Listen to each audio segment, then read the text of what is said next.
ẹ kí bẹ́ẹ̀ bá ṣe di tí ń kí ó sì di sẹ̀ríà ó wá pọ̀ bẹ́ẹ̀.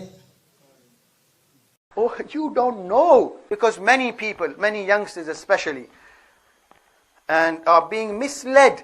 They are being confused. And astaghfirullah, by people, who say simply, brother, we have to pray the way the Prophet ﷺ prayed. The Prophet said this is in Bukhari, this is what the Imam says, so who are you going to pray like? Like Imam Abu Hanifa or the way the Prophet prayed? But àyà méjì tí wájú ó yé wa yí pé níta bá wà náà Kùránì táàrí tá a bá ti dénú àdìsí agbọ́dọ̀ gbá ni. Oh, you don't know whether that hadith is really sahih. You don't know whether that hadith is mansukh or not.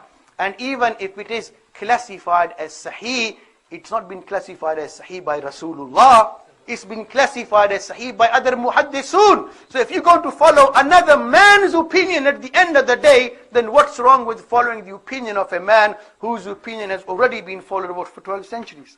So we can't get away from the fact that all of us are blind followers, and we have no choice but to be blind followers. Because if somebody says this is sahih hadith, how are you going to guarantee 100% it is sahih? It's not, the Prophet didn't say it, another man said it. And Imam Bukhari, rahimahullah, for example, in his compilation, there are 8-9 chains. Imam Bukhari didn't meet them all. He only had to base his judgment on what he heard, hearsay. So you have to place your trust blindly on Imam Abu Hanifa or Albani or other muhaddisun or bin Baz, that what he is saying is sahih. And is it really sahih? You can argue all night and all day till Qiyamah, and you will go round and round. We've got no choice but to place blind trust.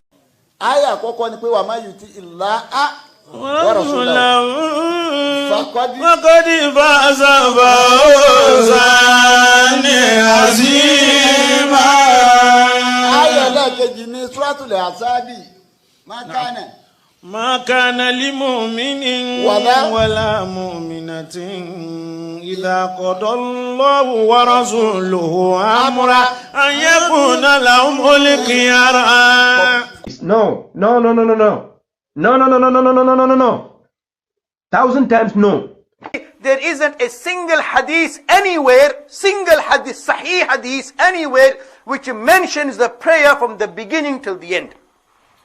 If there is any hadith, I would definitely like to know. If there is anybody finds a single hadith which describes the prayer from the beginning till the end in its complete cycle, I want to know. And in fact, you can't even go beyond takbir, let alone other issues. Holding the hands, ye to baad ki baat hai. This is afterwards. Ruku, whether you raise your hands before ruku, after ruku, this is long after. Where you hold your hands is long after. What you do, whether you recite Fatiha behind the Imam or not, is long after. You can't even go beyond takbir. And I will show you how. It does mention in hadith. Hadith is, there are various narrations. When the Prophet ﷺ would begin his salah, he would raise his hands up to your shoulders. In some hadiths, up to his ears. In other hadiths, we accept both. Some people would say, no, this is more authentic to the shoulders, so this is what you have to do. The other one is less authentic, so we will leave that. But the Prophet didn't say that. The Prophet prayed like that as well. But even if a person wants to raise his hands up to your shoulders, but this is not all that you do when you raise your hands. There are issues regarding takbir. If, for example, and I will show you, raising of the hands, yes, you're going to raise your hands, but before you can raise your hands, you need to do something else. You need to stand. Are you going to raise your hands? You're going to join Salat here, and you're coming through the door. Are you going to raise your hands over there and just, Allahu Akbar, and start walking in your Salat as well? What do? You go to where you want to pray first, and before you can even raise your hands, you need to stand in the place where you're going to pray. Now it makes mention where you should, where you raise your hands up to, the ears or the shoulders. Okay, we accept both. And in Bukhari, it makes mention of shoulders, yes, of shoulders. Okay, we accept that. In other books of Hadith, makes mention up to the ears. But when you stand to raise your hands, how are you going to stand? I will stand here. Now, you can either stand like this, with your feet pointing to the Qibla, and with minimum gap. What did the Prophet say about how much gap should be in between your feet? If you're going to stand like that, as many brothers do, where is the hadith to say you stand like that? If you're going to stand like this, which most Ahnaf do, Sahih hadith, because we've got no problem in such undefined, controversial issues, ambiguous issues, we follow mujtahid scholar.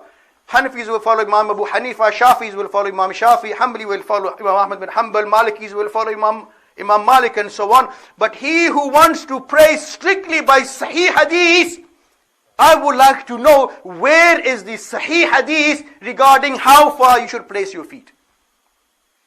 That's the first point. Second point about takbir, you're going to raise your hands. It only makes mention the Prophet raised his hands up to the shoulders or up to the ears. But you can raise your hands in a number of different ways. You can raise your hands like this. Or I just saw somebody raise his hands like this.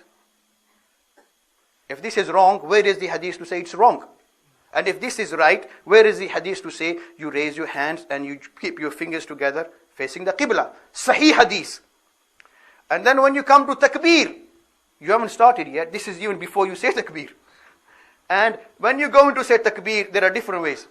You can either say Allahu Akbar or Allahu Akbar. Samjhe?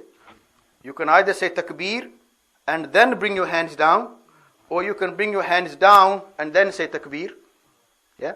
Or you can say Allahu Akbar. You bring your hands down while saying takbir. But I would like to know, where is the Sahih hadith to say do it like this? There isn't one. So if we want to go strictly by Sahih hadith, we can't even go beyond takbir. Let alone, where you place your hands.